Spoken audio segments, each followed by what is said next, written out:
It's once again my great pleasure to welcome to our 2025 online summit TFP's head of insight, Shokofeh Hejazi, to talk about how we see the overarching themes within culinary and cuisine and that sort of broader gastronomic landscape.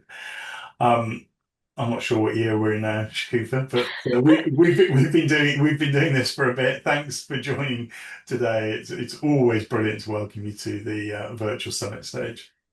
And it's always my favorite time of year, Charles. Glad to be back here to talk all things cuisine. Just a note to those who are participating today. If you're joining us today as a Trend Hub subscriber, you can immerse into this world of cuisine and culinary and ingredients and get behind all of the detail in this presentation within the what is an extensive 26, 27 cuisines and ingredients predictions pack on Trend Hub. So, Shiva, I'm going to hand over to you, and I know you're going to walk us through what the sort of the horizon looks like from a cuisines and ingredients and gastronomy lens. And if you don't mind, a bit like we did last time, I'm going to dive in with a few questions, if that's okay, as we go through that journey. Absolutely, that'd be great. Brilliant. Over to you. Thank you. So, hello everybody. Glad to be here again. As Charles mentioned, I am here to share with you all a little bit of insight into our cuisines framework for 2026, 2027. Now, before I kind of get going into the sort of meat of it all, just to recap on how cuisines fit into our annual framework in general. For those of you who are subscribers to our service, when you log into our client portal online, Trend Hub, and then click on that tab for the annual trend book, you'll see that there is actually a whole dedicated section where we deep dive into cuisines, what we call the cuisine framework. And just as we do with the food and beverage framework, which Charles has run you through the top 10 of earlier, to create what is essentially a cuisine trends Bible here, we again spend thousands of hours gathering data on how cuisines are evolving around the world. We track dozens of global cuisines and we hone in on their market appeal and trend setting influence in order to create maps that show not just how they're evolving year on year, but also how they all sit as against each other. I mean, these maps really are a treasure trove of information. But as well as those maps, what we also have are things like flavor charts and ingredient charts, an example of which you can see highlighted on this slide here, and also a trends wheel, a bespoke trends wheel for the cuisine framework in its own right, which also has its own center core that explains not just what is trending in cuisines at the moment, but why. Now, last year, our center core in the wheel, which we have pictured on the slide here, was old school and new wave. Some of you might remember that. It was determined by the fact that diners were really using meal times as a way to transport themselves around the world. And they were delving into everything from old school favorites like French bistro and classic UK and Irish fare to lesser explored but equally delicious new wave players like Caribbean, Latin, and Filipino, hence the name Old School and New Wave. And this was all against the backdrop of the fact that we are in the evolution stages of what we at TFP call the era of conscience cuisine. Now, that is to say that cooks are really rethinking culinary norms and embracing a no rules approach in general to create food that is bold and technique driven and often draws on multiple influences in a single dish. In a nutshell, then, that means that cooks really have been having to up their game to present much loved cuisines to diners through a fresh new lens. Now, that kind of explains how we got to last year's center core of old school and new wave. So the question then is, how have things changed since then? What is this year's center core and why? $1 million question. Now, in deciding this year's center core, we have to acknowledge that we're living through uncertain times and everyone is feeling the pinch. Now, faced with this reality, what we're finding is that when it comes to deciding what to have for dinner, diners are really leaning into tried and tested cuisines, what we sometimes call the forever favorites, namely American, Indian, Chinese, Mexican, Mediterranean, and Japanese. But that does not mean compromising on fun and creativity. In fact, diners are more curious and knowledgeable about cuisines than ever. So it really is up to cooks to find ways to surprise them, whether that means delving into more authentic and regional or reimagining the cuisines through a fusion lens. In other words, this year's Centaur is really a story about balancing that need for comfort and familiarity faced with the times we're in, with bold creativity and exploration to satisfy that appetite and that curiosity and knowledge that diners now have. It's about forever favorites reimagined. So, for the purposes of today's session, we're going to hone in on those forever favorites and how they're being reimagined. That's American, Chinese, Indian, Mexican, and Japanese. We're going to take a whistle stop tour through all of these and show you how cooks are upping the ante within all of those cuisines. And as I say, it'll be rather a whistle stop snapshot tour. So the best thing for it, I think, is just to dive straight in with Yeah. the first one. So I'll get going there with American. Now, we're starting with a biggie because, believe it or not, America marks its 250th year of independence in 2026. And whatever you think of their politics, there's no denying that the impact of its food culture is stronger than ever. But of course, appetite for all things Americana is nothing new.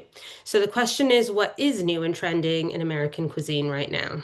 Well, first things first, by now we all know that people can't seem to get enough of nostalgia and retro revivals.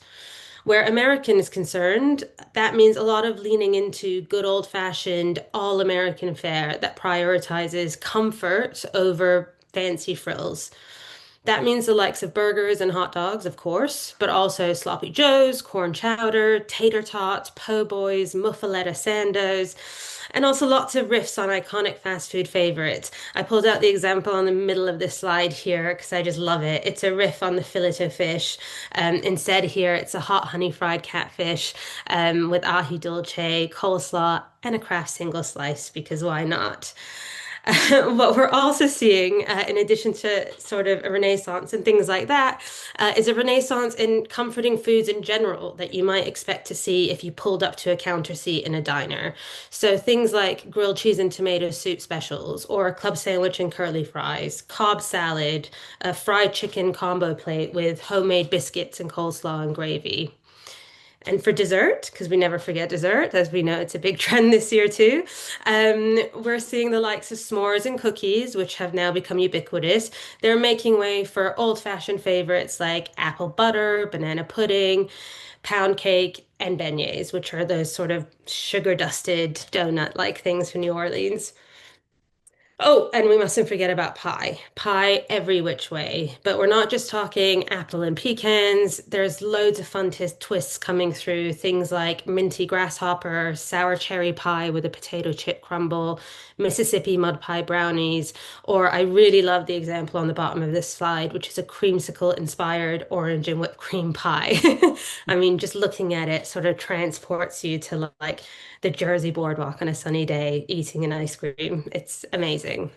But of course, looking at the examples we've just seen, they sort of represent an almost agnostic all-American fare. You know, they're dishes that you don't necessarily place with particular cities or states. But delving deeper into the cuisine of the US also means honing in on regionality to highlight state, city, and sometimes even neighborhood-specific dishes.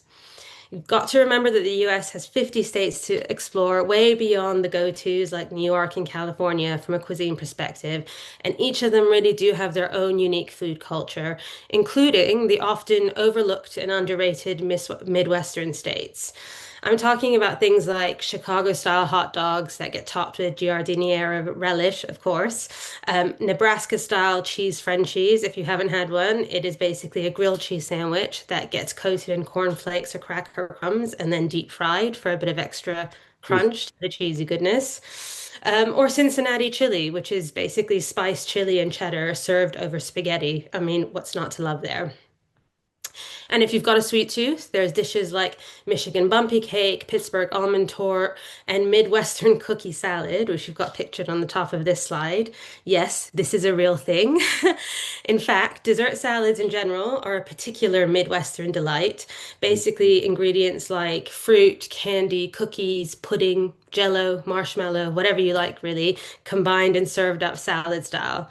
And the real fun thing about this, believe it or not, is that they would often be served at a potluck or buffet or dinner alongside savory dishes like barbecue, chili, nachos, that kind of thing. So we're kind of talking about the OG savory here. And before I move on from regional Americana in particular and onto our next cuisine trend, I'd be remiss not to highlight in particular Southern American cuisine. I'm talking about the food culture of places like Texas, Louisiana, Mississippi, Tennessee, and Georgia. Now, the iconic dishes of these states are often associated with comforting soul food, which we know there's a big need for at the moment. Things like barbecue and pan-fried chicken, but also fried tomatoes, shrimp and grits, gumbo, jambalaya, fried catfish, peach cobbler. The list kind of goes on. And as cooks do recognize there's like seemingly bottomless appetite for dishes like this, especially at the moment, they're beginning to delve deeper into that Southern food lexicon. So we're seeing more of things like seafood boils, hush puppies, andouille sausage, tomato pie, dirty rice, or my personal favorite, pimento cheese, which is basically a dip made of cheddar, red pepper, and mayonnaise all mixed up and included it in the example on the top of this slide where it's served with fried saltine crackers. Yes, deep fried crackers. So wrong. It is 100% definitely right. And I love this example and the one below it, which is a jambalaya stuffed squash blossom, because both of these really just show how cooks are having fun with these formulas in general and American cuisine in general, and not being afraid to flex a little bit of creative fusion muscle in the process. Wow. Well, once I get over my all the kind of mouth-watering deliciousness, I think I can't help but feel that Americana has been an influence on the culinary landscape for such a long time. Is there such thing?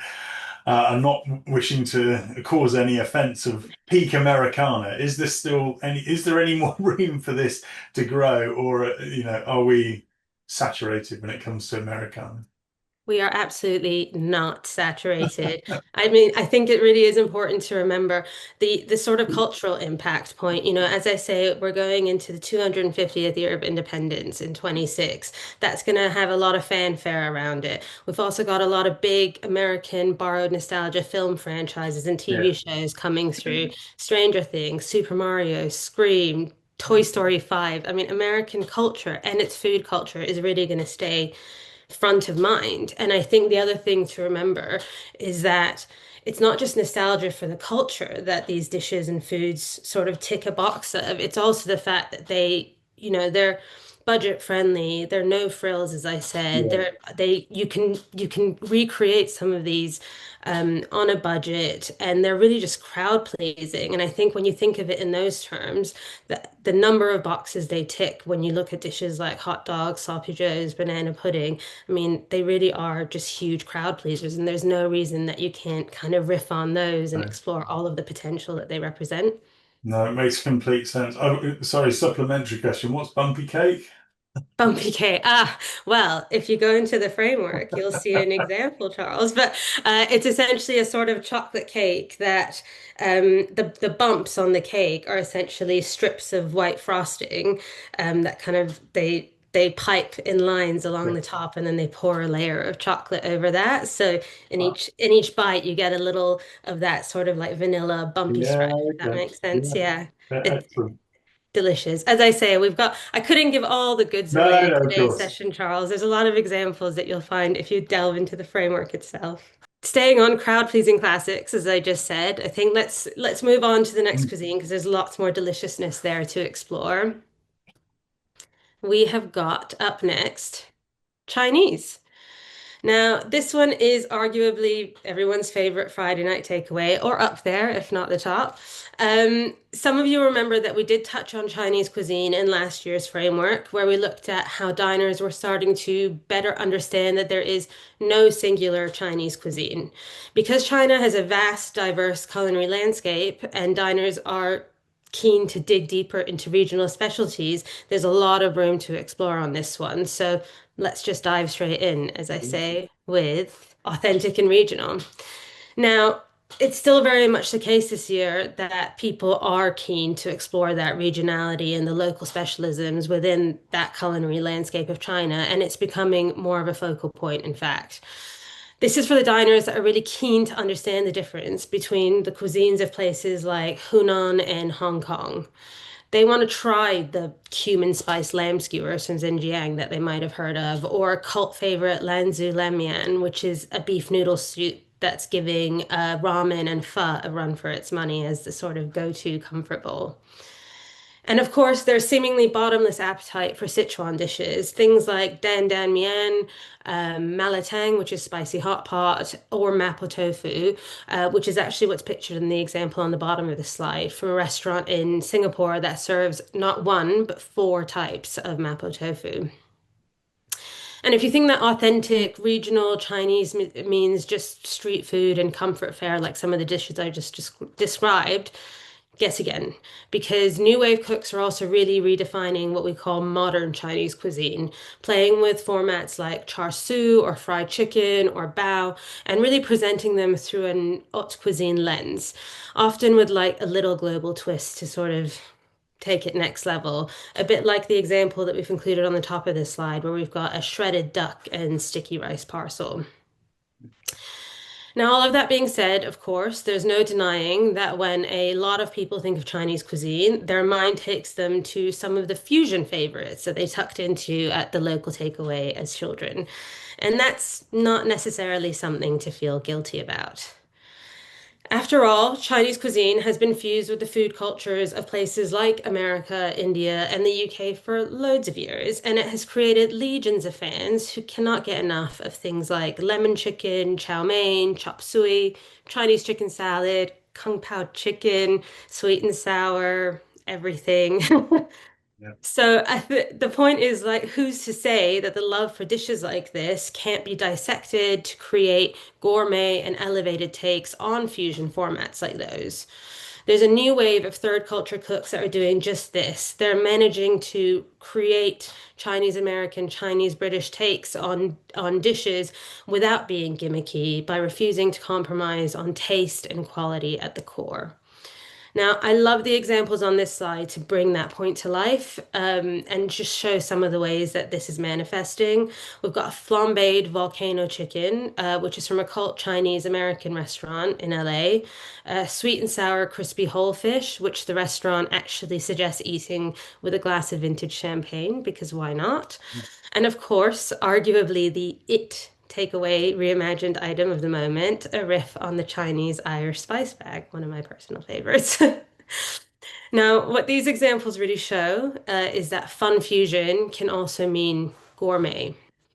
And it also shows how Chinese ingredients and formats like XO sauce, chili crisp, Sichuan pepper, bao buns, and so on, they really are versatile enough to offer a true canvas for creativity. The key is to go big and bold with flavor and format combinations, but as ever, you've got to remember to keep technique and deliciousness front of mind. For example, why not give your barbecue a Chinese twist by serving up stuffed soy marinated chicken wings, Sichuan spice sausage, hoisin glazed ribs, and instead of burgers, and do that instead of burgers and dogs, and serve it all up with, who needs potato salad and coleslaw when you can have Chinese mustard greens and rice, a bit like the example on this slide. Or you could even take a cue from one of the maestros himself, Dominique Ansel, at his newest venture in New York. He's serving up the breakfast bao bun that you can see pictured on the bottom of this slide, which is a steamed and filled croissant-shaped bao where the filling is an authentic nod to classic Chinese egg and tomato stir fry. I mean, if these examples don't show the delicious potential of reimagining dishes through a Chinese lens, I don't know what does. Yeah. That super inspiring. It's interesting you mentioned technique, I think, on this one, because I think I mean, this clearly feels like lots of scope, lots of nuanced deliciousness, but a lot of the technique, the dishes feel quite, to me, quite technique driven. So you mentioned steam bao and char siu. Do you think this sort of this approach to Chinese cuisine is something that home cooks, as well as the sort of food service and hospitality space, professional cooks can experiment with, or even have a go at replicating at home? Absolutely. I think this is a trend for home cooks and professionals alike. I think if you just think about what the average, foodie diner's pantry might look like, if you open up the larder, you're going to find maybe XO sauce, soy sauce for sure, chili crisps more and more these days, Mm, hoisin, oyster sauce, all of these goodies that people have been getting to know and love using for years. And now what's happening is that those diners are becoming more knowledgeable, more curious, and feeling emboldened by the inspiration they get from places like we've just looked at to say, hey, actually, maybe I'll try putting chili crisp over ice cream, or maybe I'll try tossing my French fries with Chinese five yeah, spice and drizzle hoisin sauce over the top because I've seen somebody else do it and I want to try yeah, it at home. I really think there's a lot of accessibility in this trend for everybody, including home cooks. yeah, And actually, talking about things that people love to eat in home as much as out of home. That segues us love like in a nice way to the next trend because it's another big takeaway favorite, and that is Indian. Now, this one won't come as a surprise to our UK audience in particular, because as a nation, we cannot seem to get enough of Indian food. The appetite really is bottomless. And this presents a perfect opportunity for cooks and brands to really delve deeper, as in fact, we've barely scraped the surface of what Indian cuisine really has to offer. Now, we talked a little bit about this last year and the fact that it was leading diners to start experimenting with more authentic street food and regional dishes, and the fact that they were particularly leaning into chaat, which are basically little bites that would be served as appetizers, drinking snacks, or things like vada pav and pani puri, that kind of thing. Now, this year, that appetite to explore regional specialties and things like that that they might not have tried before is really going next level. In fact, we're increasingly seeing that diners are happy to look past go-to orders when it comes to mains, things like korma, Rogan Josh, that kind of thing. They want cooks to lead them on a journey around India's culinary landscape, really. They want to try things like Amritsari fish from the north, which is fish that gets coated in gram flour and spices before being deep fried. I mean, just delicious. yeah, Or Malvani chicken curry, which is a Maharashtra specialty that gets made with coconut and chili. And people are also very willing to think beyond tikka and tandoori chops when it comes to kebabs and grill fare as well, which is another go-to when it comes to Indian cuisine for them. So think about, for instance, swapping out your tikka for something like reshmi, which is what they call a silky chicken kebab. It's marinated in curd, cream, and cashew nut paste, absolutely delicious. Or galuti, which is Lucknow's famous melt in the mouth kebab, that's made with mincemeat, spices, and actually papaya paste. That's what kind of gives it that melt in the mouth texture. And if you think this is all about street food, or casual kebabs or curry, guess again, because part of rethinking the status quo is also showing diners the fine dining potential of Indian cuisine. So that might mean taking your pani puri, but finishing it with a dollop of caviar, or taking oysters and finishing them with curry leaf oil, or perhaps creating little delicate samosa tartlets like the example pictured on the top of this slide. But of course, rethinking the status quo isn't all regional and refined fare. Sometimes it's just downright bold. Because, of course, we've got to consider all the fun ways that cooks are blending Indian influences with ingredients and formats from around the world. Now, as we at TFP saying, fusion is no longer a dirty word, so there's no reason to hide from it. Again, the key here just is really to keep flavor, respect, and authenticity at the core. It's got to be thoughtful, impactful fusion cooking. Now, sandwiches provide a great blank canvas for this. I included the example on the top there. Love the look of that. It's a butter chicken sub with 48-hour tandoori chicken, mozzarella, peppers, and butter chicken in a sub roll. I mean, a butter chicken sauce, sorry, in a sub roll. I mean, again, what's not to love there? But really, it could be a sub, it could be a toasty. You can use any well-loved gateway format, as well as things like tacos, fried chicken, burritos, pizza, you name it, to act as that canvas for creative fusion twists.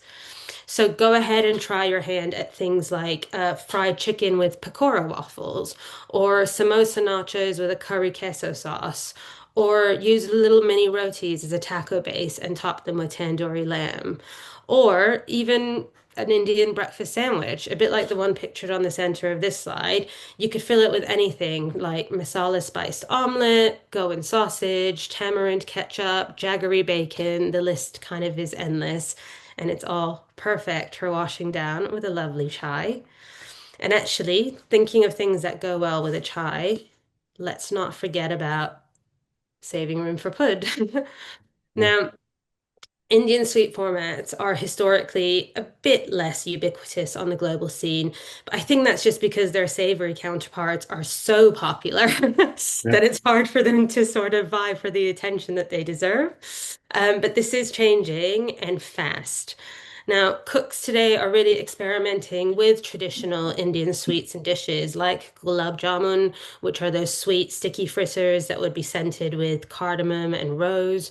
Faluda, which, if you've not tried it, is a refreshing sort of dessert drink crossover that would have rice vermicelli, sweet basil seeds, milk, and rose syrup inside, often with a scoop of ice cream. Speaking of ice cream, frozen kulfi, that's another favorite. And mawa cake, which is a tea cake made with mawa, which are milk solids, basically. Now, cooks will do is sometimes present these in traditional form, and they're absolutely beautiful in their traditional form, but they're also working at presenting these with little modern and global twists to introduce them to new audiences, a bit like the examples on this slide. I especially love, I have to say, the example on the top, which is a mawa cake kind of meets sticky toffee pudding situation going on, because they take the mawa cake and they serve it in a baking dish and finish it with hot butterscotch and praline ice cream. I mean, tell me you don't want to tuck into that at the end of a Sunday roast. Yeah, I absolutely do. I don't know about a Sunday roast. I think I could tuck into it right. I think. Well, I was getting a couple of things here. It was great to see in the sort of fine dining example the reference from BB there. Chet Sharma, you might remember, presented at our Trend Summit a couple of years ago. But my question actually was around the growing knowledge and manifestation around sweet and desserts, really, just where you're at the moment in the presentation. And I just wondered how much room there is to play in the sweet space. A lot of these flavors and formats feel, although we can see some contemporary examples, feel quite traditional. And do you think where do you think the appeal lies for sort of younger, sort of more adventurous diners, perhaps? I mean, that's a great question. I really think could appeal to anyone and everyone. And I think at the core of the reason why is the versatility of the base ingredients that we're looking at in a lot of these dishes. If you think about things like condensed milk, cardamom, rose water, masala chai spice, that kind of stuff. These are crowd pleasers. These are flavors that everybody loves and Mm. that can be applied to lots and lots of different formats: ice cream sundaes, cakes, cookies, you name it. And drink. We mustn't forget about drinks. These are things that work really well in hot chocolates, coffee drinks, all Yeah. that kind of stuff. And so I think it's really about thinking about all of those base ingredients and to sort of access those more adventurous younger diners, think about how you can give them a little twist and make it your own. There's no reason, for instance, that you couldn't riff on the Dubai chocolate and make Bombay chocolate as the Yeah. next big thing, where you'd have, things like chai spices and maybe a sweet take on Bombay mix in there, that lovely little crunchy mix that you get with Yeah. crispy rice, sev, and spiced peanuts. I mean, that would work beautifully in a dessert Well, format. yeah. You heard it here first. Yeah. Sounds We'll copyright inspiring. that one. Yeah, Yeah. exactly. Brilliant. Well, let's, I think, move on to the next one then, because believe it or not, we've got lots of delicious Yeah. things still to look at. Yeah. And next up, we have Mexican cuisine. Now, this is a really fun one because Mexican really has been in people's food lexicon for years, but it was historically a bit misunderstood, maybe surface level for people. They only knew a few dishes, they didn't know the sort of full landscape of it all. But that really is changing because the cuisine is moving from strength to strength, becoming better known, and cooks are really going next level at all ends of the spectrum here, from hyper authentic regional Mexican food to super exciting, unexpected fusion. So let's just dive straight into this one as well. So, first up, I'd be remiss not to talk about how cooks are going even deeper now when it comes to exploring Mexico's culinary landscape. Each city, region, state, they all have their own specialties, and they're finally getting their time to shine on the global scene. Jalisco, for instance, has its cult status birria, which some of you may have tried, but it's also got things like torta ahogado, which is a sort of sandwich bathed in sauce, would appeal to people who love a French dip, for instance. We've got Acapulco, has its comforting pozole stews. And of course, Oaxaca is famed for its mezcal, chocolate, mole, that kind of stuff. But if there's one staple that is synonymous with Mexican cuisine for a lot of people, we've got to say it's corn. Now, through the magical process of nixtamalization, that's a mouthful for you, corn is transformed into masa dough, which eventually becomes tortillas and tacos, which, like I say, are the first thing to come to mind for a lot of people when they think of Mexican cuisine. But as they become better versed in Mexican cuisine, they're beginning to understand that there's actually so many varieties of taco, tortilla, and their bedfellows that can be explored. To name just a few, we've got pescadillas, which are sort of deep fried fish tacos, huareches, which are thick bean-filled masa ovals, gorditas, which are kind of like if you ever seen an arepa, they almost harken to an arepa. They can be split open and filled, so really versatile there. And my favorite, maybe, tacos de canasta, which are basket tacos. It's this popular street food where tortillas would be filled with a variety of stew, and then kind of bathed in a little bit of oil or butter and transferred to a basket where they get kind of covered so that they steam and also stay warm until you're ready to serve. So it's a way of prepping lots at once. Now, I've pulled the examples on this slide together just to show the breadth of dishes like that you can prepare by using a simple taco as your base.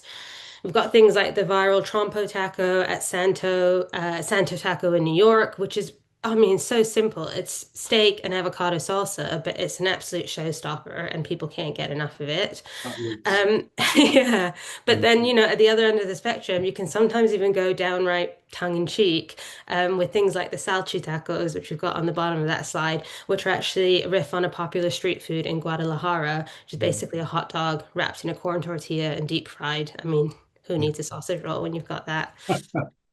And actually, the little twist on familiar that we're seeing there is a good example of how cooks are having fun with Mexican formats and staples in general. And in fact, you won't be surprised to know that fusion twists are just huge in this space. Now, last year we did actually touch on this. I don't know if anybody will remember, but we called out the rise of what we call Nouveau Tex-Mex in our framework last year, and we felt it really merited looking deeper into this year because it's gotten even bigger and bolder and better. But this really isn't the key here is that this really isn't the cheese-laden, hard to define Tex-Mex that you might have tried in your childhood. This is Insta-worthy gourmet takes on anything from nachos to burritos. The internet right now is particularly abuzz with one particular item that's getting a bit of a Tex-Mex twist, and that is Taco Bell's iconic Crunchwrap Supreme.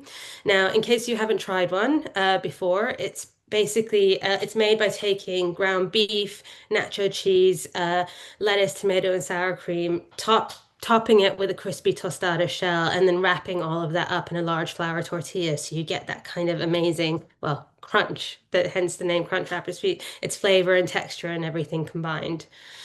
Now, it's so well loved that cooks are really having a go at making it their own, often adding really fun, exciting fusion twists. We're seeing things like Korean crunch wraps with bulgogi beef and kimchi inside, or a Middle Eastern twist on it with shawarma spice beef and crispy pita discs instead of a tostada inside, because again, why not? It works. Now, what the popularity of twists like this show, and the examples on this slide in general bring to life, is the appetite to take simple formulas and give them that Mexican treatment, or vice versa. But we've got to remember that it's not all about tacos and Tex-Mex and nachos when it comes to Mexican cuisine. And I'd be remiss to close out on this one without highlighting also the fact that appetite for Mexican cuisine goes well beyond street food and simple comforts now. People are really waking up to the fact that Mexican food can definitely be presented through a fine dining lens. Who says you can't, for example, have a taco omakase where the tortillas are all homemade and refined and lovely and delicious and topped with uni or fresh truffle or squash blossoms or edible flowers, like whatever fancy-ish treat you feel like, basically. And there's actually countless Mexican dishes beyond tacos that actually naturally lend themselves to elegant ingredient-led preparations. If you think about things like aguachile, ceviche, even empanadas, they can become perfect little bite-sized amuse-bouche filled with unexpected little local twists. I really like the example on the bottom of this slide, where they've taken a quesadilla and refined it, filling it with Somerset cheese and finishing it with wild garlic powder for a sort of lovely local, seasonal, slightly fusion twist take on the classic.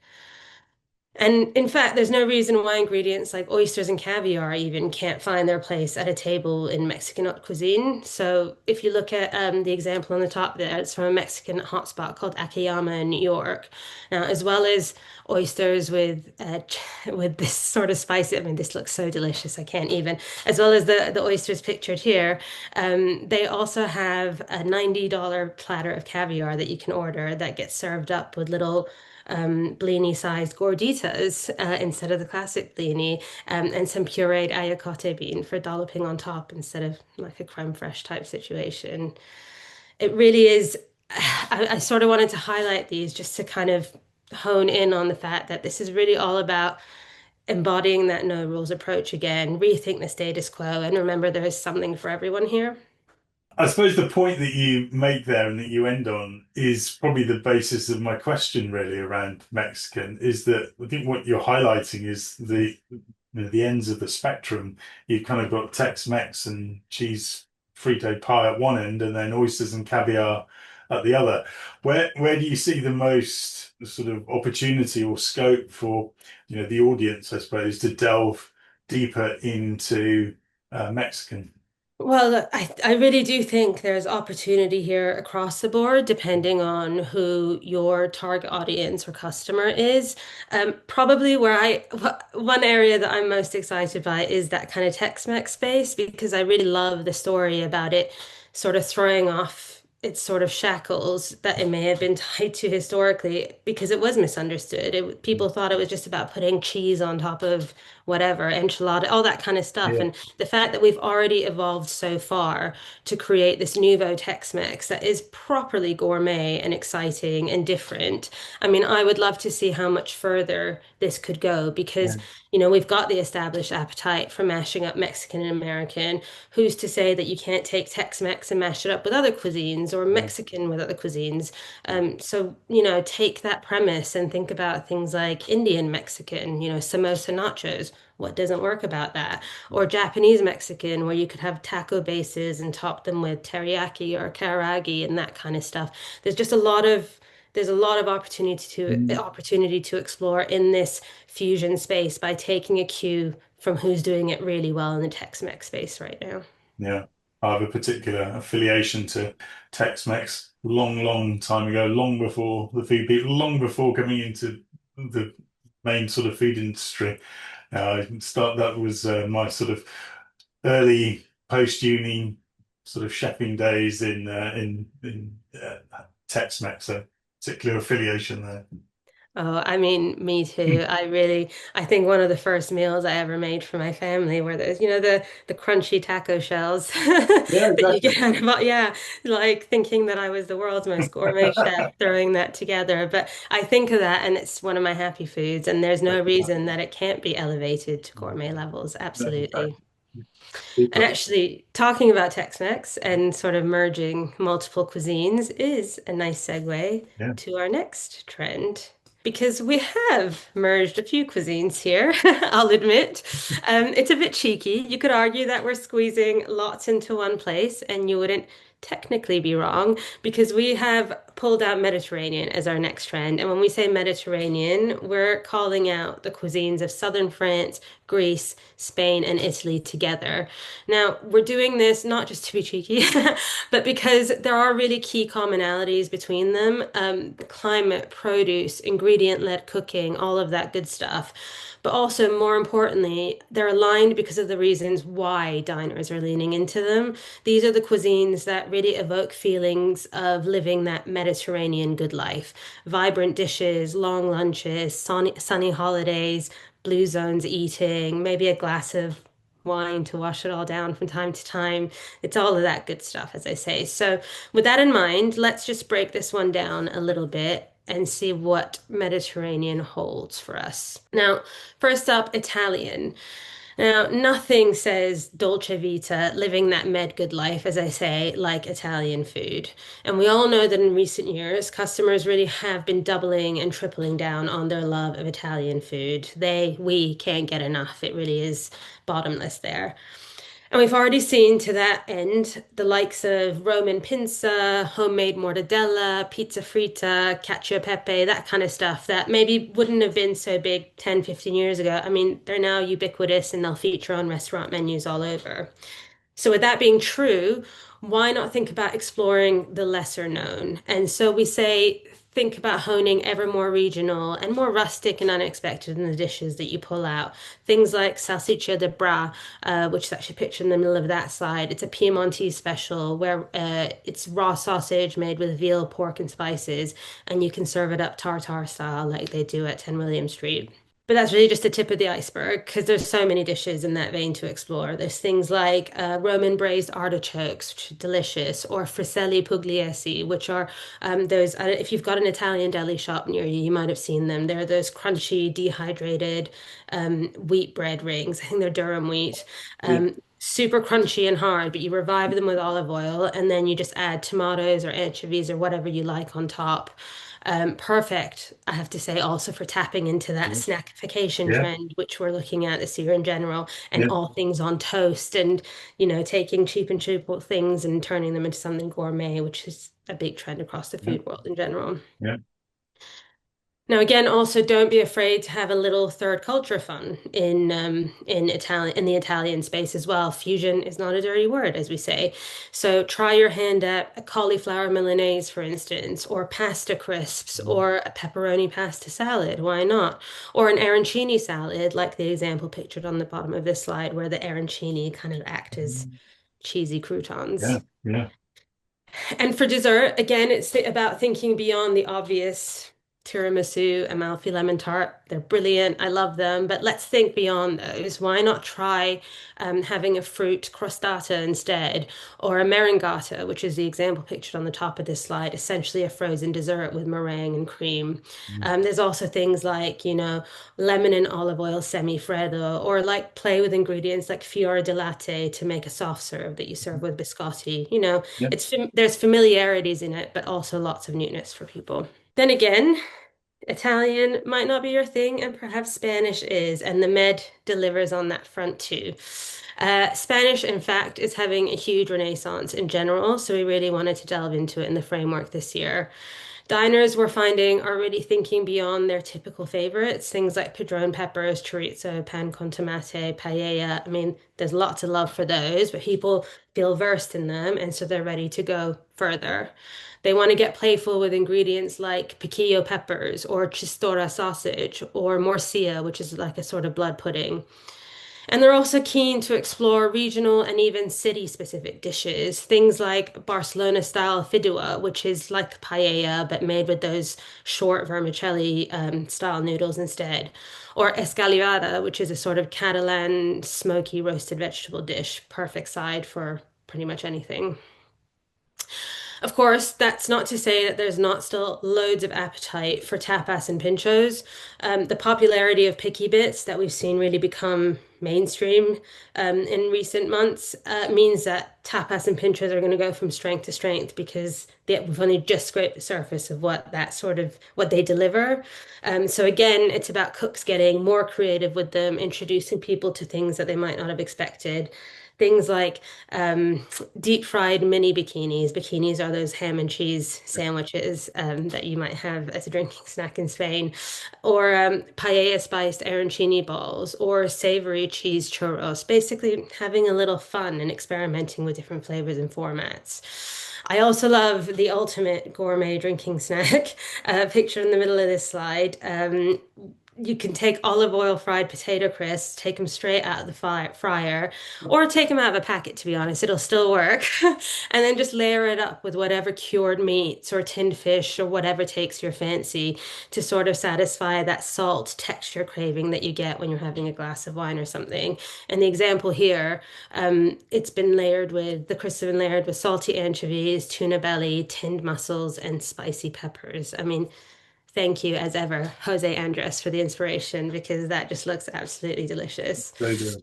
And if you want to wash it all down, again, sangria, a lot of love for sangria, but try thinking outside the box, explore wines that you haven't tried before, Chacoli perhaps, which is that fizzy, kind of lightly effervescent white, or a calimocho, which is a sort of summer staple of equal parts red wine and cola that gets served over ice. It's actually delicious if you haven't tried it before. I haven't actually, but that does sound delicious. Now, speaking of summer and summer vibes in general and refreshing things and all that good stuff, nowhere screams summer holiday vibes quite like the cuisines of southern France and Greece. After all, French cuisine, people are really thinking about this and going, hey, it's not all cave à manger and croissants and croque monsieur. There's a lot of love for those, but why not explore the southern regions and some of the Provençal specialties, things like ratatouille, salade niçoise, tarte tropézienne, and I absolutely love aioli garni, which is the example we pulled out on the top of this slide. It's actually a dish where aioli is the star, which I absolutely love. It gets served up in a bowl as a main sort of player, and then you get it with a plate of boiled eggs, crudités, fish, whatever you like, so you can sort of dip and dunk and mix to taste. Now, not to be outdone, as delicious as that looks, there's also Greek cuisine, which we've got to call out because there's sort of a huge scene happening in this space. Diners are becoming better versed in Greek ingredients and dishes in general, and cooks, therefore, are really pushing their palates further. It's about kind of inviting people to skip over the tzatziki and souvlaki if they dare, and perhaps try a favo salata, which is a yellow split pea dip, or melitzani's I'm gonna mispronounce this. I apologize. Paputsakia. Hopefully, it's not too bad. Stuffed eggplant, basically, or even flaming saganaki, which is cheese soaked in metaxa or ouzo boost that would get set alight at the table. It's totally dramatic, but in the best possible way. And I actually really love the spinach pie example on the bottom of this slide, which shows how go-to dishes like spanakopita can also be dissected and presented through new formats and fusion twists. And really, it just makes you think of sitting at a lovely beach restaurant with your toes in the sand and a cold glass of white, eating a leisurely lunch. And that really is the appeal of Greek, French, Spanish, all those med cuisines. There's so much to love about this one. It really is. I'm excited by all of them, but the Spanish one in particular, because I feel like it's sort of hasn't. It's been that kind of influence that hasn't yet landed, but we've expected it to for some time. So I think there's a lot of excitement around Spanish. I was at Legado recently in London, and the uh, the menu there was so much. As soon as you mentioned Murcia, then I immediately went to an amazing Murcia dish that I had there, and sucking pig and milk-fed lamb and all that kind of great stuff. But really showcasing the regionality within Absolutely. Spanish cooking, it was amazing. I think there were like 70 items on the menu or something, so much to go back for. I was about to But say that screams for multiple visits. indeed, indeed, Yeah. indeed. I suppose you made the point right at the beginning, and I kind of wanted to put you on the spot really and say, you've highlighted three, if not four, cuisines in Med. If you had to pick one, as you know, putting yourself in the shoes of the audience today as a chef or a product developer, which one would you pick? Ooh, that is putting me on the spot, Charles. I'm going to give a politician's answer to that and say you do not need to pick here. But I'm going to justify that by saying, we are, as I said, we're in this sort of era of conscious cuisine, and year on year, the specific cuisines that are trending, the flavors, the dishes, all these things, they change and they manifest in different ways. But a commonality that runs through across the years we've seen is this like growing embodiment of no rules cooking and multi-cuisine and drawing from multiple influences in a single dish or meal and that being okay. And so to answer your question, I don't think you have to pick one of these because you can serve all of them up in a single instance.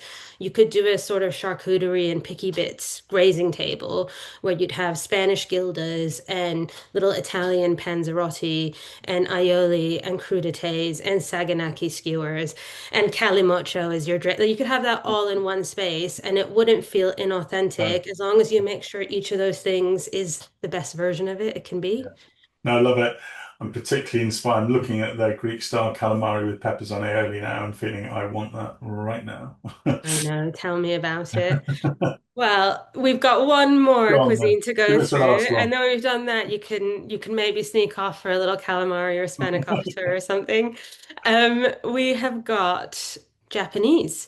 Now, Japanese food culture has become so popular that we really felt like we had to include it in our framework because it's taken a sort of place in the mental in that forever favorite territory along with the other cuisines.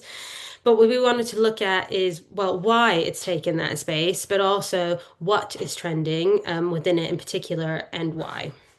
So, first of all, one of the things that people love about Japanese food and why it's become a forever favorite is its sheer variety.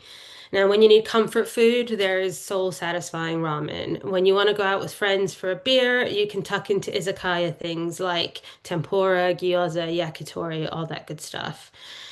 And of course, there are the simple pleasures of Kissaten coffee houses and konbini, the viral convenience stores that give us favorites like the egg mayo sandos that you might have seen on Instagram, or chiffon cake, or onigiri, which are those triangular shaped rice balls that are perfect for eating on the go. Something for every occasion, basically. And actually, mentioning onigiri, rice in general is taking center stage here, and we're seeing a lot of exploration of rice formats within Japanese in general. Now, sushi is obviously the big one here, and we're seeing it become ever more democratized. And I don't just mean supermarket varieties, although they're brilliant these days, but actually, we're seeing more and more casual sushi bar concepts opening to provide a more budget-friendly alternative to pricey omakase menus, which are just out of reach for a lot of customers. I also love that temaki are getting their time to shine. Now, temaki are essentially hand rolls, a bit like the one pictured on the top of this slide, which are made to order because they're intended to be eaten straight away, right off the pass, to maintain freshness and that textural balance that you get from the warm rice wrapped around cool fish and finished with crispy seaweed. And then, of course, there's matcha. We got to mention the matcha elephant in the room. So popular that, news abounds of global shortages and so on. It really has become ubiquitous and so well loved that it's become a staple ingredient and cropping up in pretty much any guise you can imagine. We've seen cheesecake, matcha cheesecake, crepes, matcha Rice Krispie squares, matcha flights, even full matcha gelato bars, like the example on the bottom of this slide here, where they sell matcha gelato in five different levels of intensity from sweet to bitter. So there's a matcha for everybody. But it's not just matcha that's being used in inventive, new, and fusion ways. In fact, some of the most exciting innovation within the Japanese space comes in the guise of staples like kinako, black sesame, shiso, yuzu, koji, umeboshi. They're being used in unexpected guises, basically. Now, sometimes this is really about nuanced flavor play, things like adding soy butter to spaghetti. Mhm. But other times it's full, all-out, bold fusion. So pizza topped with seaweed and sashimi, or pork katsu cutlets drenched in Mexican mole sauce, or croissant cubes filled with a sort of miso nori bechamel. And of course, there's lots of Japanese American influences to explore as well. Think barbecue, burgers, hot dogs, and fries getting given the yoshoku treatment, which basically means reimagining Western food through a Japanese lens. Mhm. The example at the top of this slide is actually a great manifestation of this because it's a riff on Japan's viral take on a cheeseburger, aka the fondue burger, where cheese is basically poured into a sizzling hot plate, and then your burger is cut in half and placed cut side down in the bubbling cheese, so you can kind of dip and dunk all that oozy goodness Wow. as you go. I know, amazing. But if that feels like too OTT and extra, then fret not, because it's not all fondue burgers and curry rice and so on. Because there's also precision for perfect in the Japanese space. Now, this is the last piece that I wanted to just hone in on within this cuisine. But we felt we had to include it because, of course, one of the things that's most winning people over to Japanese cuisine is that kind of ability to really master a single specialism concepts and present precision for perfect dishes. It's the other end of the spectrum, as I say, to fondue burgers and seaweed pizzas. This is, a few ingredients, but meticulous, refined, single specialism dishes. It's about where just a few elements can be elevated to unreal heights through time and technique mastery that can't really be recreated at home. So if you take mochi, for instance, which is a format a lot of people know, we know it as, ice cream filled mochi, readily available in the freezer aisle, absolutely delicious. I always have some in my freezer. But actually, in traditional Japanese fare, there's loads of varieties of the sticky, stretchy sweet to explore. And made the traditional way, though it looks simple, it's a labor of love that's made by pounding steamed glutinous rice into a chewy dough, which, when done in the traditional way, can take anything from minutes to hours. Yeah. And really, as I say, it's about the fact that you can take just a few ingredients and elevate them to unreal heights. And besides mochi, there's a lot of other manifestations that bring this to life, and a lot of them sit in that sweet space. Sweet treats in general are really driving a surge in the popularity of Japanese cuisine, and they embody this precision perfect approach. What ties many of them together is that they really are technique and quality driven. Things like sweetened Shokofeh bread, which is actually not as easy to make as you'd think, souffle cheesecakes, fruit sandos, or the viral watermelon cake that I've included on the top of this slide. It's made with just, I say just, sponge cake, cream, and fresh watermelon. But as you can imagine, although it looks simple, it's incredibly hard to replicate at home. And again, it is precision perfect, which of course is what makes it the perfect mini splurge for when you need a little bit of indulgence, something that you can't do for yourself at home. Yeah, gosh, so many layers to, well, I mean, everything we've talked about, particularly Japanese. I suppose I'm here looking at the screen now, looking at that example on the top right-hand side of the watermelon cake, and it takes me straight to, or the comparison, the analogy, the link for me is the fruit sando, which is obviously huge, viral sensation over the summer, particularly in the UK, and it just makes me ask, what do you think the next fruit sando is coming to come out of kind of Japanese cuisine? Oh my goodness, $1 million question, Yeah, Charles. love it. Well, I mean, look, there's so many formats that are really perfected within the Japanese cuisine space, especially when it comes to sweet. It's hard to pick, but if I had to hone in on something, I might actually call back to something you raised in the top 10, which is that battered goodies are Mhm. really Yeah. good, are really big this year in general, crepes, Mhm. pancakes, etc. And Japanese versions of these are really, I mean, as good as it gets. So Yeah, I'd say if you want to look for the next it thing, it might just be something like the souffle pancakes on this slide. yeah. Again, they look, like like simple goodness, but they take time and technique mastery to do properly, and they're totally Moorish. And actually, there's lots of sort of fun riffs on pancakes and crepes and stuff within Japanese. You could also try dorayaki, which are kind of pancake sandwiches where you Yeah. take two pancake discs and typically they'd be sandwiched with red bean paste inside, but you could really put whatever you want in there. I tried an Ottolenghi recipe once where he does, I think it's coffee cream and tahini chocolate Mm. inside, and I Yeah. mean, next level, so good.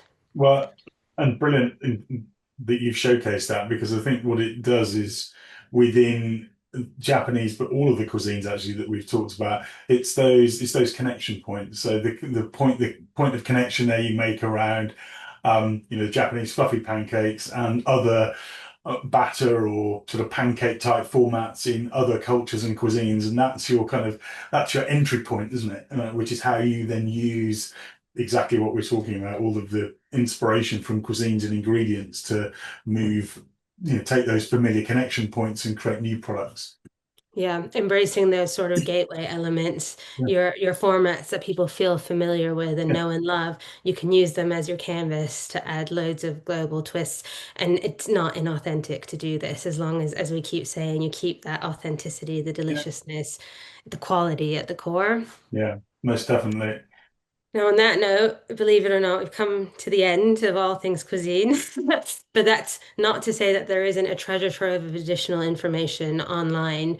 As I say, the cuisine framework is a huge and in-depth piece of work in its own right. So anybody who is a subscriber to the service who's watching today, I absolutely suggest you jump on to have a look, not just at what we've seen today, but the cuisine maps and the ingredient and flavor charts and everything that we've got on there.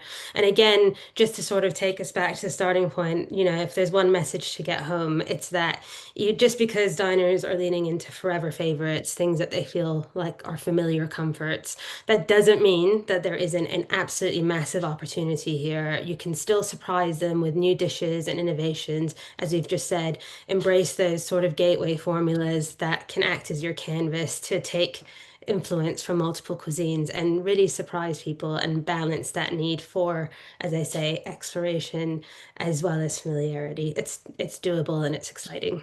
Uh, Amazing. I couldn't imagine that my mouth could be watering any more than it was when we had this session in our summit agenda last year, but it absolutely is. So I'm sure everybody's feeling the same. I hope for everyone listening today that this has brought to life for you how kind of our growing knowledge around global cuisines, how that comes together with different cultures and traditions, and all that sort of all important future cuisines landscape, and how sort of forever favorites reimagined sits as part of that landscape. And this, as Shokofeh said, is just the highlights. 50 odd different cuisines we hero within the Trento and cuisine watching content base. So Shokofeh, thank you.